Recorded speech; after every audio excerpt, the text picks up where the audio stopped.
Yeah.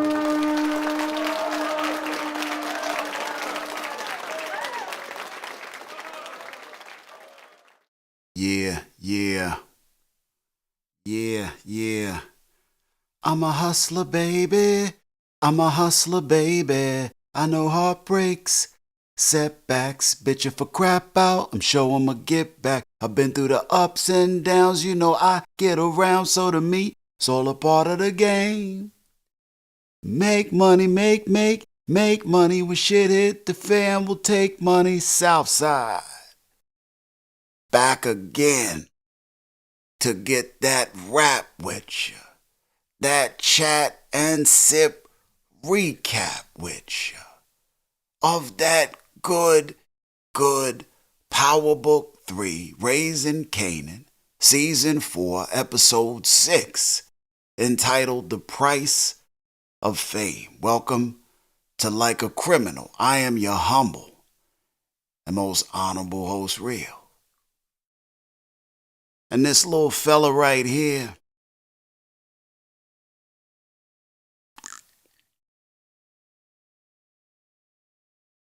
a little on the strong side, but smooth. Known to the world as a blackberry bourbon smash. I call it Ray and Ghost, that purple. We gonna have a little fun in here tonight, the way that we do. So let's just get down to brass tacks, shall we?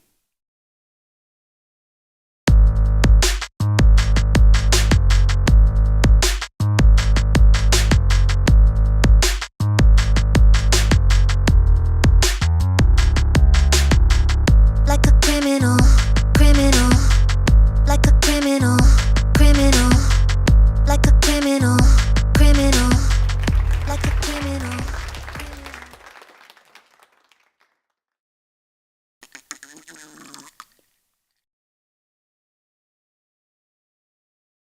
So we start off the episode up in Lulu and Shirley's spot, the bar. 'Cause the bar, well, it's supposed to be a place of peace, where you come and let your hair down, let your troubles go, rejuvenate, refuel, connect with your peoples with a sense of belonging. Goddamn Thomas family got their own damn Cheers bar popping off and shit, Where everybody knows your name. Dum, dum, dum, dum. And they're always glad you came. But it wasn't no cheers. No cheering. In that motherfucker now, was it? No cheerfulness. Not today. No. Shit was hella somber. 'Cause players was in mourning, over the loss of their friend, family, and brother, Famous. That loss was felt. Mofos was inside the bar pouring one out for Famous, like they was outside and shit. Like I don't give a good goddamn who just mopped. Pour out a little liquor. I packed a 9 and my killer packed a 45. We drinking 40s, little shorties living naughty lives. You couldn't stop us, long as I got my Glock, the cop. Hanging on my block, slinging rocks. Pour out a little liquor. Mofos was on that pock. What the do you do though? If you inside, in your living room, your baller ass living room, reminiscing on a dead homie. God forbid. Got the bearskin rug popping, Not that $100 Ollie's bargain basement joint. No. Or that you got off of Ashley's online. I'm talking you on that $1,700 European store-bought bearskin rug. You know, the shit that they imported from the mountains of Romania and shit, you know. That goddamn Romanian brown bear. I ain't talking no goddamn Yogi and Mr. Ranger shit, you know. Well, Yogi, it's the Ranger.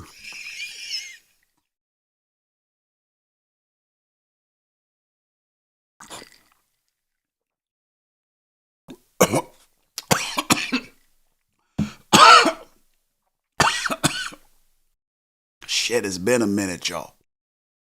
I'm talking you in the lap of luxury, you know. Sipping on a little something. And a mofo say, for the homie. Start to hold his or her. You know, sometimes it be some sister homies, you know, some show-me's.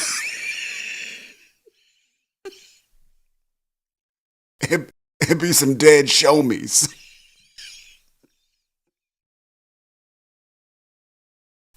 It be some dead show-me's up in that piece, you know. Goddamn ladies pouring one out for the dead show-me, you know.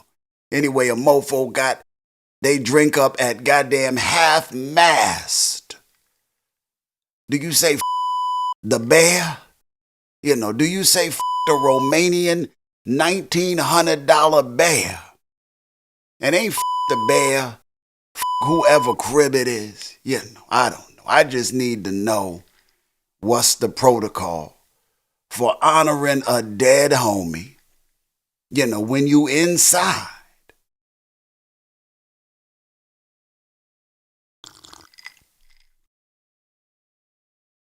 It's Ray and Ghost, good as a mother.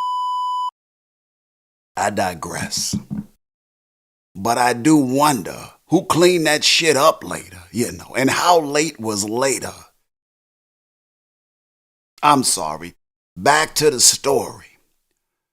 So mofos poured one out for the homie on the bar floor. And was antsy too, wasn't they? You know, ready to peel some caps back. You know. Even had Lulu fresh up out the Happy Acres ass, ready to break his peaceful goddamn transformation back into the world, you know. Had juke eyes big as shit at the thought of murking a motherfucker busting off in the name of famous. You know, all mofos need is a good goddamn reason, don't they?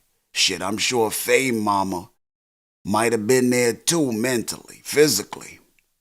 If she wasn't feeling so bad about her own ass, you know, likely being the reason that they all up in this piece with heads hung low in the first damn place. You know, they caught her ass on that Nas, that verbal intercourse. Live on the run. Police paying me to give them my gun. Trick the wisdom with the system that imprisoned her son. Y'all don't hear me though, you know. She turned that goddamn gun in and put Fame squarely in the scope of all this shit, and she knew it.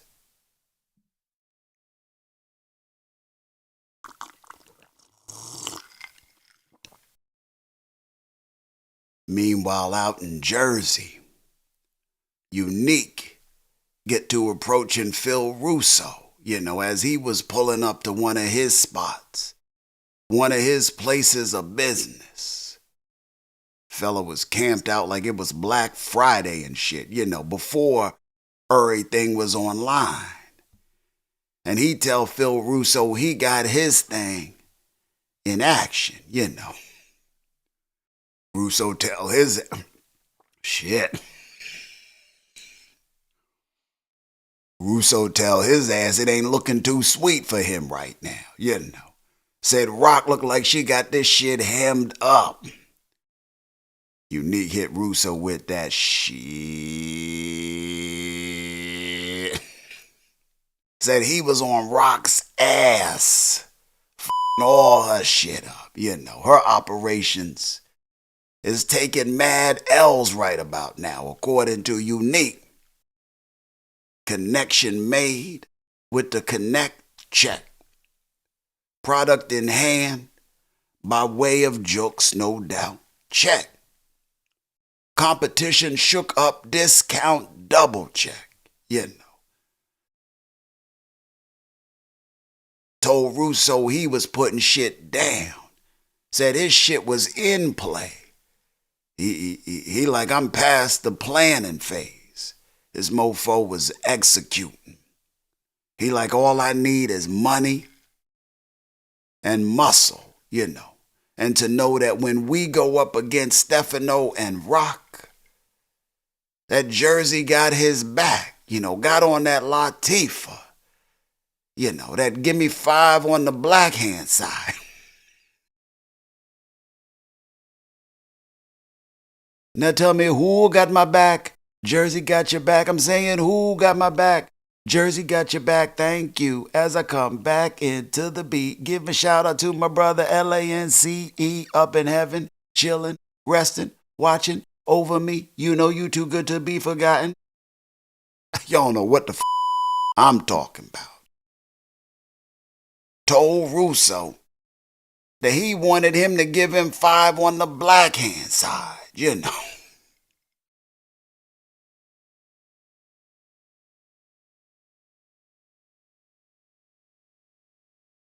Said he got everything in order, just ain't got no shop, no team in place, And after convincing Russo how, number 1, supporting him turns into a revenue stream, and 2, that he understand that he can't be dropping bodies right about now, per Russo's instruction. Well, Russo gives Unique a number to this cat named Akbar, out in Trenton.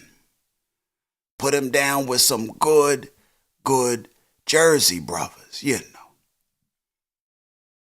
This mofo Unique went and got cleaned the hell up, didn't he? Can't be making moves looking like he was looking. No. And who the want to be creeping round town and goddamn black and gray all the goddamn time, On that monotone. Shit that ain't never been Unique style, Like Unique a fly, flashy cat, know how to make an impression. When he come up in the spot, knows the importance of looking like someone to be looked at,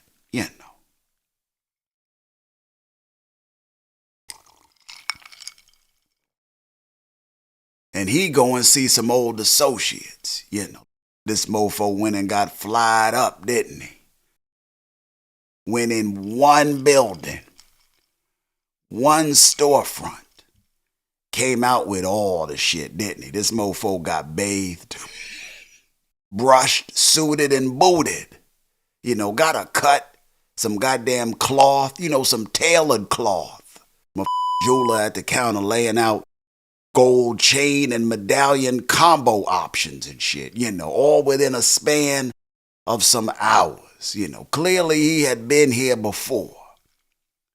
Name was good here. This mofo went in looking like he was a flunky and goddamn Radamez crew and juice and shit. Came out looking like he was the goddamn 5th member of Jodeci and shit. This cat got dapped up. Every time I close my eyes, I wake up feeling so horny. Goddamn jeweler came out with like 10 pieces. He like, which one you want? Unique like, bitch, all of them. He pieced the up out of there,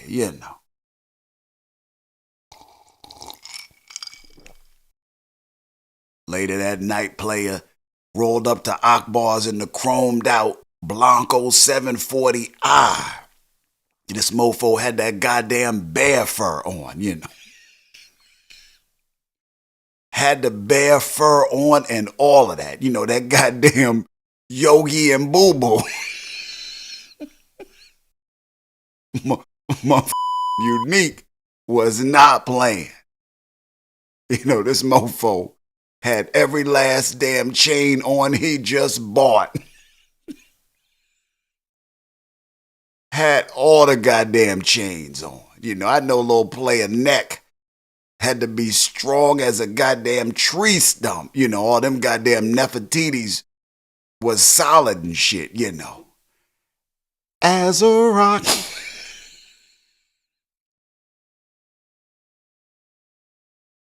He go up in the spot, tells Akbar he needs some cats that don't get shook when the shit gets shaky. This mofo Akbar reminded his ass that he was up in New Jeru, goddammit. Said we don't get shook, no sir. No, motherfucker, right. And he peeped the fact that Unique seemed to be in a little spot, you know. Ain't got no heads on his team from where he from. So peeps ain't really fucking with him, you know. He up in this bitch on a humble. And this mofo got on the wild mountain bear.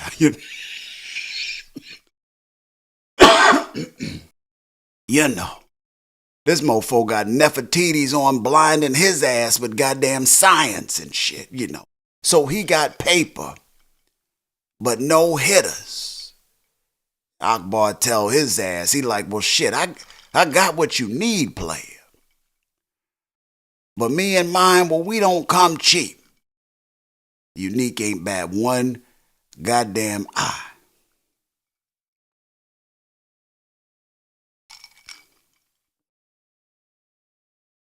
What he did bat was a spoon.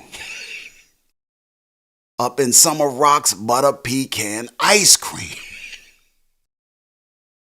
You know, this mofo at some point feeling good about the fact that his shit was now back in order. Let his ass up in Rock goddamn house unannounced. Like this mofo came through the goddamn window and shit on some B&E type shit. She come in one night after a long ass day of wheeling and dealing. Finds this mofo Unique, shiny, sparkly ass all up in her goddamn kitchen. Eating up all her goddamn briars and shit. You know, this mofo was eating that shit straight out the goddamn carton and all of that. You know, like it was community ice cream. F*** a bowl. F*** your couch and all of that. Speaking of Rock, before she wound up face to face like Ebenezer Scrooge with a ghost of X's past, you know, goddamn Xmas past, in her goddamn kitchen, eating up all the butter pecan, all the hog mogs, all the chitlins. Before all of that, well, she was doing her thing, you know, running her errands, checking on people, situations, you know, keeping moving and shaking. How Ronnie put it, if Rock breathing, Rock hustling, you know. I'm a hustler, baby. I'm a hustler, baby. You know, 'cause that's what bosses do. No talking about it, just bout it. Bout it, you know.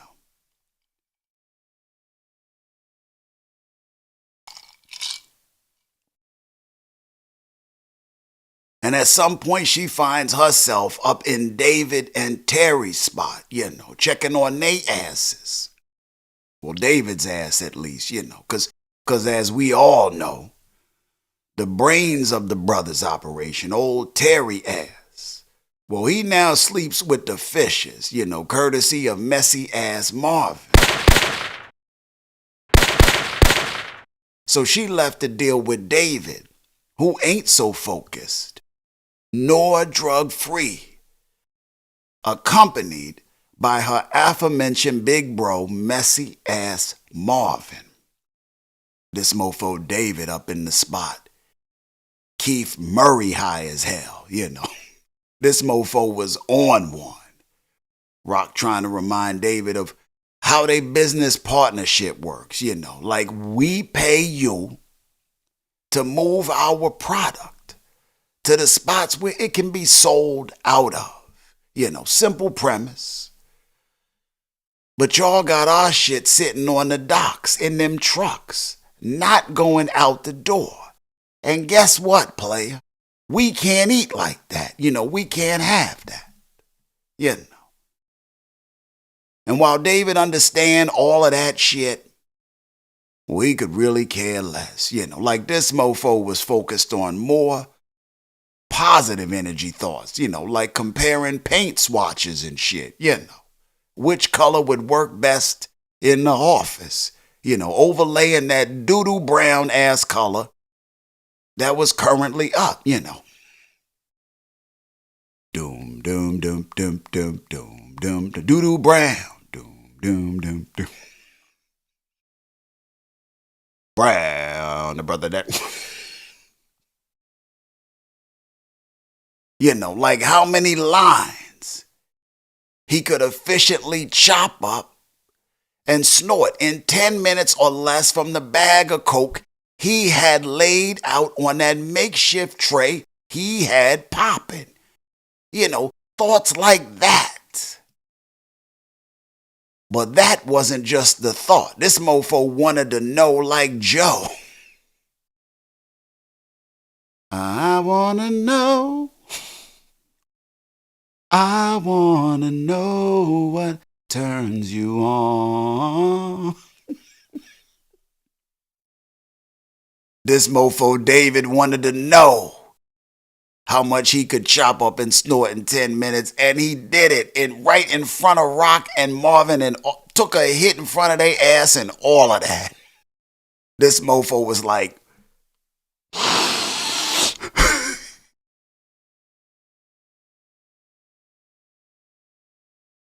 snorting coke out of 20-cent Andrew Jacksons and all of that. This motherfucker was active.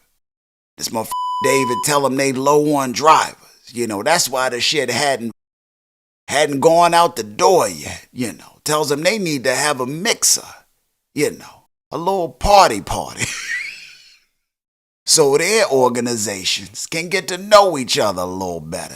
On a personal tip. Like this motherfucker was single and his ass wanted to mingle. That's how they saw it.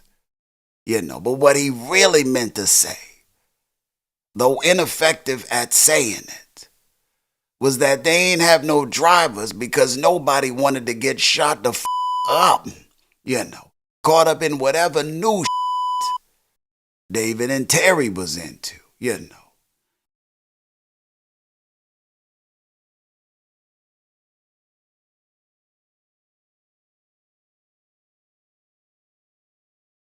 So he figuring a goddamn mixer, like a social, a goddamn frat sorority mixer was in order, like come get to know us, meet the team,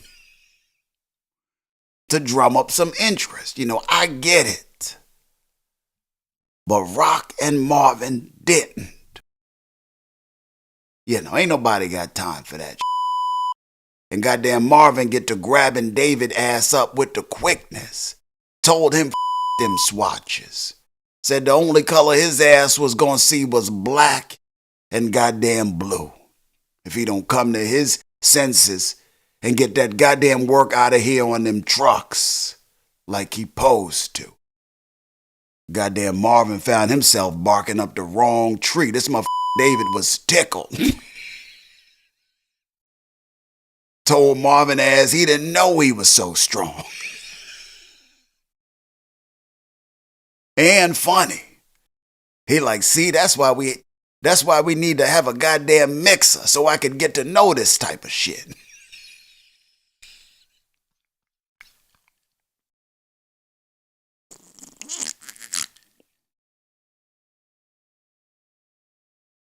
This motherfucker David was on one.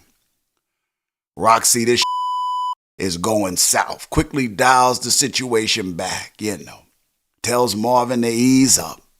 And they piece up out of there, because she ain't want to lose both the brothers as business partners to the hand of her big bro, Quick Draw McGraw, old messy Marvin Hagler and shit, And they get outside.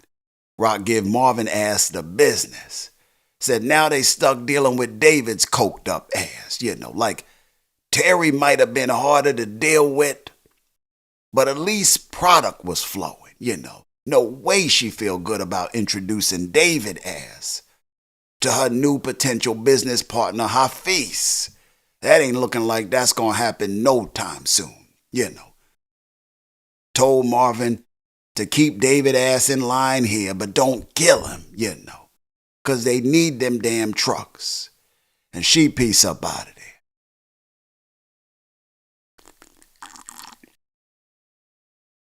Heads out to meet up with Stefano and Hafiz, and they agree to do business together, And after sipping some of the finest Chianti Stefano had to offer, she pieced up out of there, got to checking on Kanan, rolled over to his spot. But Kanan wasn't there, so she had a little chat with Crystal, who was a little short with Rock's ass. Her being the tangential burden bearer / grudge holder of some shit her man had with he mama. That's a no-no. I don't give a damn what it looked like, what it was over. That's a no-no, All in all, it wasn't a crazy convo though, just not a warm one. She piece up out of there. Get to checking on Uncle Irwin, who tells her he tripping a little bit, about what happened to Terry. Said he ain't shook yet, but he feel a chill coming on, goddammit. She piece about it. Rock was an errand running player checking on mofo this episode, like most episodes.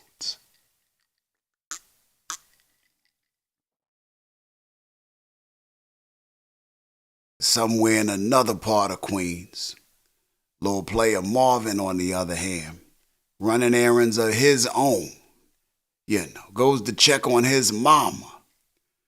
But he's still a little shook from his last visit, when she asked him to put her down. Mama Thomas suffering from the cancer, God bless, And she ready to go. Asked Marvin to put her down last visit. He's still a little shook. Marvin came in the crib, had 1 foot in and 1 foot out of that goddamn house. Couldn't have been in there for longer than a damn minute. Hollered at the home nurse, got a status update, dipped the hell out, He'd get back home, find his gun was missing. That lump on the couch, that old school just put it under the couch, Found that lump on the couch wasn't as lumpy as it used to be, So he'd take a little nap right where the gun was supposed to be, so he wouldn't miss it when it got attempted to be put back. Took a little nap on the couch, waiting on Juke like Pops was waiting on Kid in house party, Oh yeah, shooby dooby doo dee doo dee, well alright.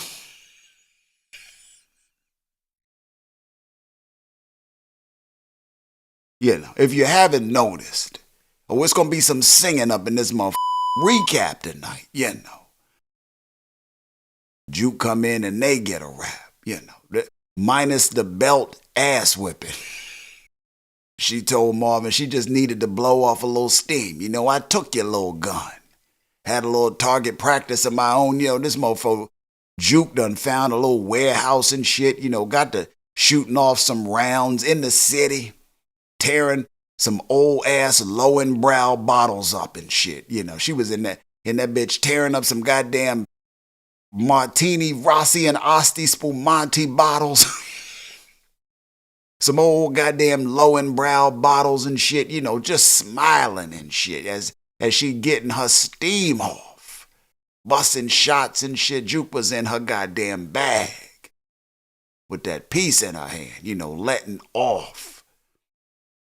And that's what she told him, basically, and they get a good little rap. Marvin tells her his fatherly concerns, how he don't want his baby fucking with no guns, no ops, no drugs. Don't want none of that for his baby girl. And he get the gun back from Juke. Go on about his night. At some point, he peace up out of there, makes his way over to see Early Tyler. Picks up his envelope from Early Tyler. He done made an earner out of Early ass. And he came to collect, to which he gets the envelope and an earful about how collecting from made men, well, it ain't all it's cracked up to be. Mofos telling him they ain't got to pay right away. They like, we gonna let that debt ride a little bit, Telling his ass they gonna let the tab ride another damn week, every week, My Early Tyler wasn't feeling this new with Stefano, like he thought he would be feeling it. And Marvin tell Early ass that's his goddamn problem, deal with it. Do what you need to do. And while the main two Thomas siblings, that's still in that life of crime, is doing they thing, well, babe bro Lou, who not still in that life, just trying to figure out life, like what the he's supposed to be doing, And he hits up he mama crib, fresh up off an AA meeting, now listening to his mama on her deathbed, pulling no goddamn punches with the sharp ass tongue, It's completely the opposite of what a mofo need to complement his sobriety, when he vulnerable like this. But she don't know that. And even if she did, wouldn't give two good goddams. Cause she in pain. Want her own TV turned off, need a little help to do it. And Marvin, when she propositioned his ass, wasn't bout it, When she found out Lulu wasn't bout it either, got to calling his ass all kind of sensitive, fragile. Said she was angry as a mofo at everybody. Everybody whose name wasn't Mrs. Thomas, laying up in that bed with that cancer,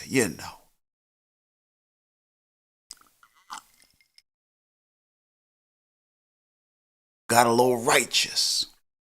Thought Lulu was good to do her a solid as she tried to berate his ass into taking her life.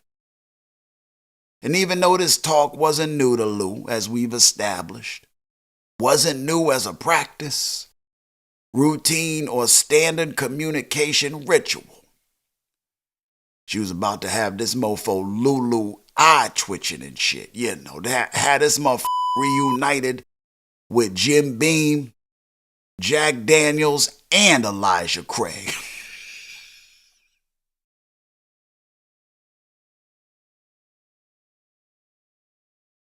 Reunited and it feels so good. Shit, she was about to have this motherfucker Lulu pulled up. Stumbling and shit on a familiar downward spiral. But a willed Lulu told her ass he couldn't do it. That he wouldn't do it. And he pieced the up out of there. Gets up in the studio with B. Rilla. Took Rilla ass to task a little bit over the style of his content. Maybe on some bull after dealing with his goddamn mama. Maybe. Wanted to see if Rilla could put a little more thoughts into saying what the he was saying. A little less cat in the hat. A little more Robert Frost, Rilla wasn't feeling that shit at all, and it became quickly apparent, in the words of Erykah Badu, that Rilla was an artist, and he was sensitive about his shit. Told Lou to maybe put some thought into putting some dollars into his pocket said a player had mouths to feed. Then maybe he could see what he could do, and in the process of talking with his hands, be realer, verbalizing the stresses he was feeling, wound up tapping Lou on the goddamn chest, like, bow, take that, mofo, that's for you.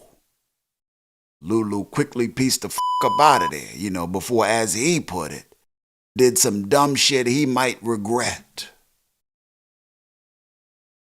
Heads down to goddamn him and Shirley's bar, ordered up a glass of that dark liquor, that brown demon he was so steadily trying to avoid. Fortunately for Lulu, he also ordered up some ass, Had hit up Jess to come down and see him, save his life. Just in case he started to go on that likely aforementioned downward spiral, and took his ass a drink. And she come in, rushed in actually, as a good friend would, plutonic or otherwise. And they get a rap. Then they piece up out of there, head into the studio and get a snack, And after all that was over, Jess piece the up out of there. Lulu get to listen to some of B Rilla gets a visit from Imani, who sees the little trap Jess done left. This chick Jess done left every piece of goddamn gold she came up in there with. The chain with the nameplate charm, the earrings, Likely so she could have another reason to see Lulu one more time. Y'all know the play. One of the oldest of the old. When will I see you again tricks, Monty tried to play that cool, eyed them shits up from across the room. Pieced the up out of there with the quickness. Left Lou to his own self. Lou makes his way over the famous mama spot, to return, said Jules. And he and Jess get a rap, and she tell him she leaving tomorrow, taking her mama with her. And they have a last little tender moment, a little embrace for the love they had,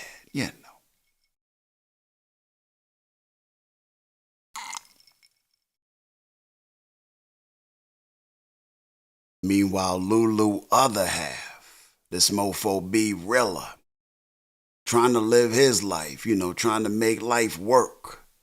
Just coming home as best as he can for a man in his situation, But that can get tough, Especially when baby mom get to breathing down your neck for some paper.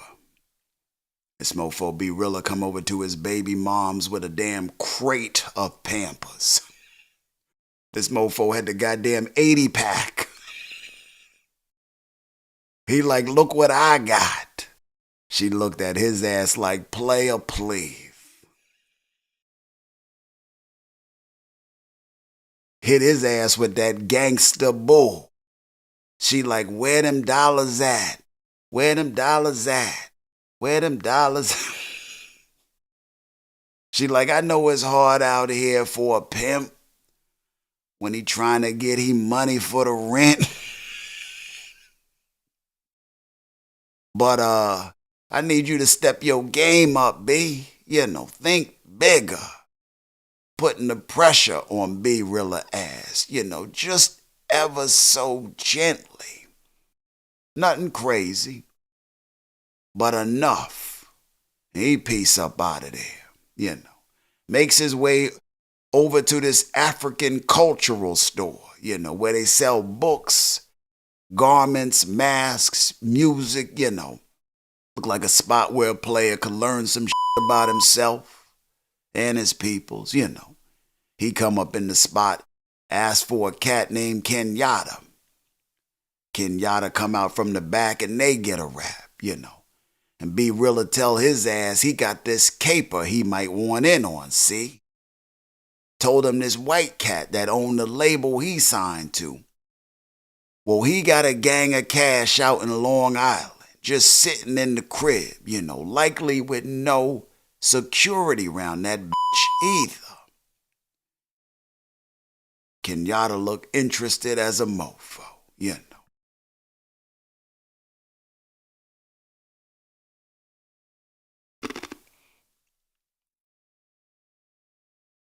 And while that is surely an interesting storyline developing, lastly but surely not leastly, Big Dog Kanan, namesake of the show, was all up in his feelings, interested in some goddamn payback. Afro. Yeah. I want revenge. Shit, his best friend got murked, left for dead in a goddamn hobo village and shit, This mofo famous was hobo furniture. Goddamn fiends was laying on famous skeletal ass, wasn't they? And Kanan wasn't feeling none of that. So he was in a little space, understood. And at some point he pop up at his old spot, where his street operations is still headquartered, Come through to get his little take. Takes his book bag up out of there, gets a rap with OC before he does. Who he didn't appear to be on the same page with, this cat OC. Tell Kanan they ain't got no work, still waiting on the re-up. So Kanan tell him and the crew to put some priority on finding out who pop famous. This OC like, oh, okay, so we dead to work then? Kanan like, I thought you said it wasn't no work. The is going on, son? OC like, oh, well, we got a little work, Just a little bit. Kanan pieced the up out of there, feeling like he was about to put foot to little OC, little polo wearing ass. Kanan piece up out of there, hits up his temporary storage facility, drops off some kizash, dips out. But not without OC peeping that shit. This mofo had followed Kanan to the storage spot.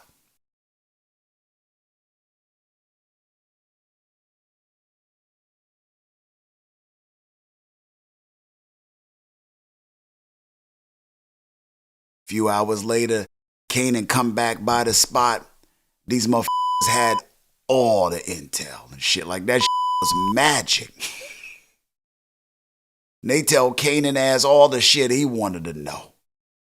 Like they know who dropped fame and the reason why. Said a fiend, a goddamn fiend, that they was used to serving for all it's worth. Sometime it is, sometime it isn't.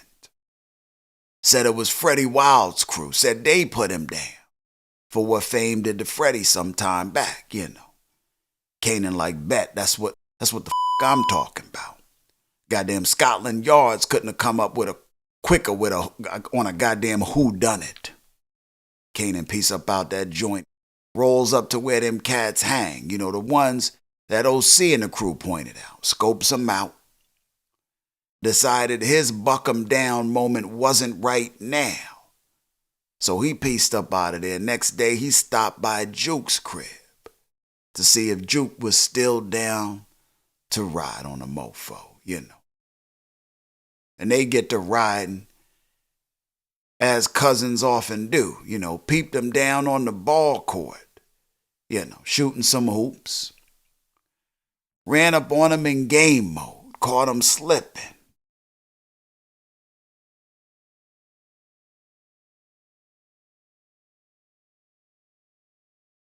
Point blank asked him which one of y'all put fame down.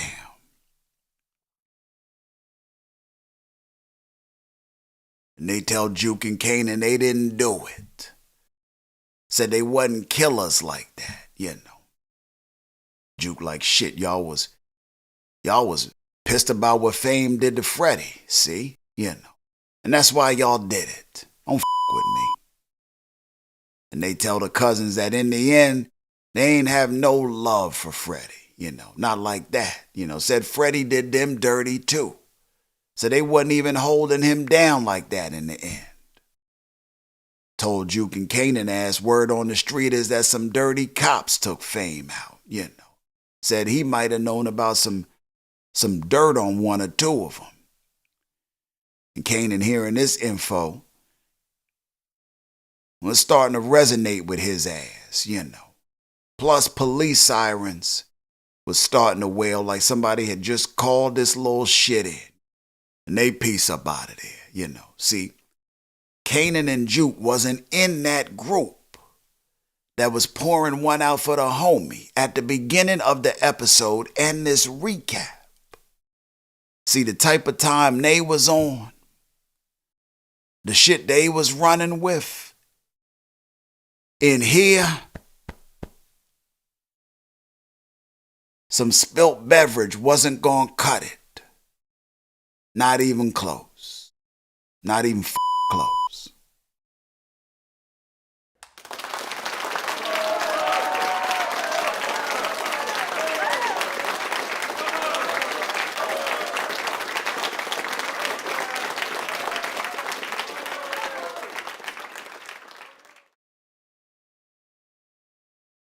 Peace.